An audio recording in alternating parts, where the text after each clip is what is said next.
Agar cho'tqaradan arzonroq narxda kattej qidirib yurgan bo'lsangiz, men siz uchun 1 milliard 350 million so'm yana ustida ozroq savdosi bor holatda tayyor kattej ko'rsatib o'tmoqchiman. Faqatgina tashqi fasadda ozroq ishlari qolgan. Xonadon egalari ko'pincha safarda bo'lganliklari sababli ozgina mana shu fasad qismiga ishlov berish kerak bo'ladi. O'zlarining vaqtlari bo'lmaganligi sababli hozir ichkari taraflarini ham ko'rsatib o'tamiz. Bu tarafda o'zining yashil hududlari, bu yoqda navislari qilib qo'yilgan manimcha standart kattejlarni hamma bilsa kerak. Endi ichkari taraflarini ko'rib o'tamiz. Keling. Eshikdan kirganimizda bu yoqda rakvina qo'yib qo'yilgan, qo'lni yuvish uchun hamda bu tarafda chiroyli shkaf qo'yilgan. Xonadonning remontlari yaxshi holatda. Diqqat bilan videoni ko'ringlar. Birma-bir ko'rsatib o'taman. Keling. Bu tarafda oshxonamiz joylashgan. Ovqat tayyorlash uchun bu yoqda garnitura, gaz plita, hamma kerakli sharoitlar mavjud. Bu yoqdagi xolodilnik televizorlar olib ketiladi. Deyarli 90% jihoz qoldiriladi. Parda, gilam, katta zalimizda konditsioner o'rnatilgan va alohida e'tibor berasizlar, balkon qismini akfa qilib to'liq yopilgan. Bu ham bitta katta xona bo'lib turibdi.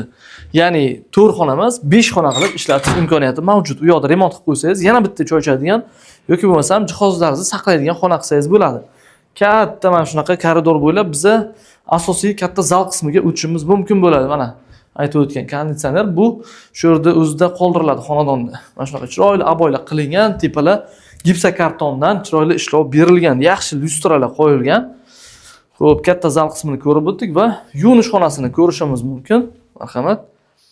To'liq kafel qilingan, chiroyli remont holatida. Keling endi bu tarafdan ko'rsatib o'tamiz. Bu yoqda hojatxonasi joylashgan, marhamat. Bu ham to'liq kafel qilingan. Mabodoga mana bu kattalar yotoqxonasi, bu kattalar yotoqxonasiga bitta palos to'shab, katta divanni qo'yib, bu yoqdan kirish qismi qilsangiz, mana shu yerda o'zida yuvinish xonasi hamda hojatxona qilsangiz bo'ladi. Kattalar uchun. Va bu yoqda bolalar xonasi joylashgan. Ushbu bolalar xonasidagi mana bu ikkita kichkina mebel, partalar xonadonning o'zida qoldiriladi. Mana shu chiroyli jiddiy aboydan ishlov berilgan. Bu o'lmas. Qirsangiz ham dash ketmaydi.